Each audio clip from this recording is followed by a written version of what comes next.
अस्सलाम वालेकुम नाज़रीन, सोहराब बरकत आपसे मुखातिब है। पाकिस्तान के हवाले से बड़ी अफसोसनाक खौफनाक किस्म की खबरें रिपोर्ट हो रही हैं जो कि इससे पहले रिपोर्ट नहीं होती थी। ऐसा महसूस हो रहा है जैसे पाकिस्तान खुदा करीम की जो कुदरती आफात हैं उनकी एक लपेट में आ गया है। जैसे अल्लाह ताला ने शिकंजा तंग कर दिया है, जैसे कि पाकिस्तान का घेराव हो गया हो। और ये कुदरती घेराव है और ये बड़ा खौफनाक है। यानी पंजाब, खैबर पख्तूनख्वा, बलूचिस्तान, कराची, आप किसी भी शहर को एक हफ्ते में देख लें जहां पर शदीद तरीन बारिश हुई है, फसलें तबाह बर्बाद हो गई हैं और यालाबारी हुई है बड़ी खौफनाक किस्म की। एक एक ओला इतना इतना बताया जा रहा है कि गिरा है। लोगों की घरों की छतें मुकम्मल तौर पर उनके अंदर सुराख हो गए हैं। लोगों की गाड़ियां तबाह हो गई हैं, गाड़ियों के शीशे टूट गए हैं, लोगों के जानवर मर गए हैं। यानी बहुत सारी जगहों के ऊपर लैंड स्लाइडिंग हुई हैं और मुख्तलिफ जगहों के ऊपर दरियाओं और फिर नदी नालों में तुगयानी आई है, जिसकी वजह से बहुत सारे लोग उसमें और जानवर उसमें बह गए हैं। जो यालाबारी हुई है उसकी वजह से पाकिस्तान की तमाम तर फसलें, पाकिस्तान का फ्रूट हर जगह से तबाह और बर्बाद होकर रह गया है।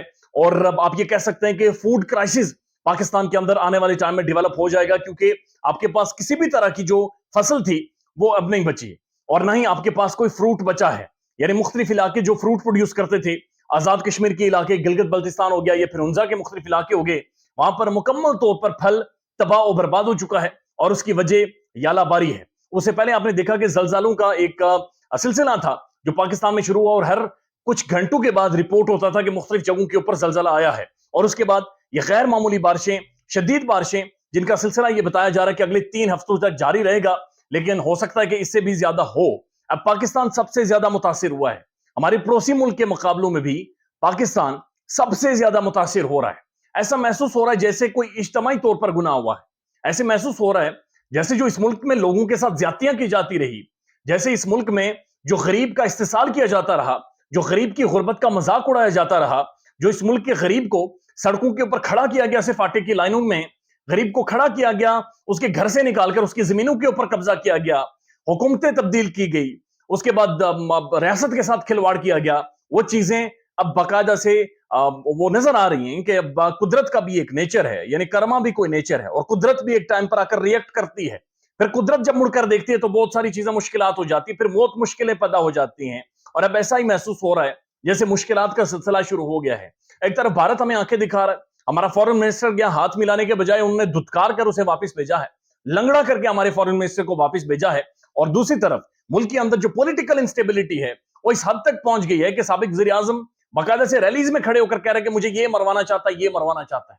पाकिस्तान के अंदर पॉलिटिकल वर्कर्स, खवातीन को घसीटा जा रहा है, उन्हें घसीट घसीट कर गिरफ्तार किया जा रहा है, लोगों की नंगी वीडियोस और ऑडियोज लीक की जा रही हैं। और इसी मुल्क में इस वक्त गैर मामूली बारिशें, गैर मामूली सैलाब, गैर मामूली जलजले और एक ऐसा महसूस हो रहा है जैसे शिकंजा तंग हो रहा है, एक घुटन महसूस हो रही है। और उससे भी ज्यादा खौफनाक अमल ये कि 10 लाख पढ़े लिखे नौजवान, ये डॉक्टर्स हैं, इंजीनियर्स हैं, ये सॉफ्टवेयर इंजीनियर्स, ये साफी हैं, ये पाकिस्तान की क्रीम थी, ये वो लोग थे जिन्होंने 16-16, 18-18 साल पाकिस्तान के अंदर तालीम की थी। यही लोग पाकिस्तान की काम आने थे, ये पाकिस्तान का एसेट था।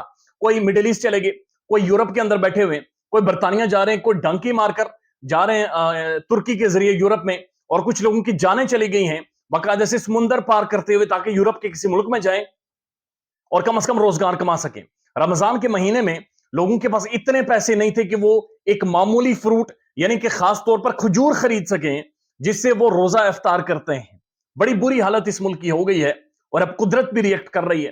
दुआई कर सकते हैं अल्लाह ताला रहम फरमाए इस अवाम के ऊपर, इन लोगों के ऊपर, इस मुल्क के ऊपर, और किसी तरह से इस मुल्क के अंदर एक तहम्मुल पैदा करे, एक इस्तेकाम लेकर आए, एक स्टेबिलिटी लेकर आए कि जहां पर एक दफा फिर पाकिस्तान को फैलता फूलता देखें। ख्याल रखिएगा अपना। अल्लाह हाफिज।